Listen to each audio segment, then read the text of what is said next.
ఈ మధ్య చాలా స్టాంపైడ్‌లు, తొక్కిసలాట ఘటనల్ని చూస్తున్నాం. అంటే 'అల్లు అర్జున్' సినిమాకు సంబంధించి థియేటర్‌లో జరిగిన తొక్కిసలాటైనా కావచ్చు, తిరుమలలో జరిగిన తొక్కిసలాటైనా కావచ్చు, లేదు రీసెంట్‌గా జరిగిన హీరో విజయ్ ప్రచార సభ కరూర్‌లో జరిగిన తొక్కిసలాట ఘటనైనా కావచ్చు.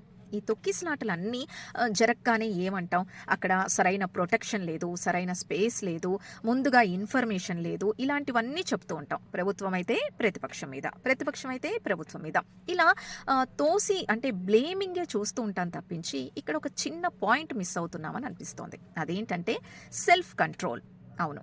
ఇప్పుడు అధికారులు వచ్చి మమ్మల్ని కంట్రోల్ చేస్తేనే మేము కంట్రోల్‌లో ఉంటాము అనేది పాయింట్ కాదేమో. అసలు పలానా వాళ్ళు ఆఫ్‌కోర్స్ ఉండాలి. ప్రొటెక్షన్ అనేది ఉండాలి. వేరే ఏమన్నా సంఘటనలు జరగకుండా టీజింగ్ లాంటివో లేదా ఇంకా ఏదన్నా చట్ట వ్యతిరేక కార్యక్రమాలు అక్కడేమీ జరగకుండా వాటికి ఒక కంట్రోల్ ఉండొచ్చు కానీ, అంటే ఒకళ్ళు మమ్మల్ని పద్ధతిలో పెడితేనే మేము పద్ధతిలో వెళ్తాం, క్యూ లైన్‌లో నిల్చోపెడితేనే మేము క్యూ లైన్‌లో ఉంటాము అనేది కాదు కదా! అంటే ఇప్పుడు సినిమా థియేటర్ అనుకోండి, లోపలికి అందరూ వెళ్ళాకే కదా సినిమా స్టార్ట్ అవుతుంది. దానికి తొందర ఎందుకు? హీరోని చూడాలనే ఆతృత ఎందుకు?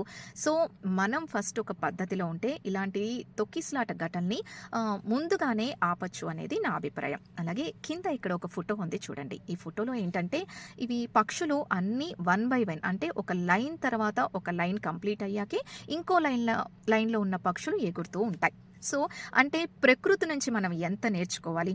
తోపులాట లేదు, తొక్కిసలాట లేదు, నేనే ముందు వెళ్ళాలి అనే తొందర అస్సలు లేదు. సో, అంటే ప్రకృతిలో ఉన్న క్రమశిక్షణని మనం పాటిస్తే ఇలాంటి దుర్ఘటనలు అస్సలు జరగవు.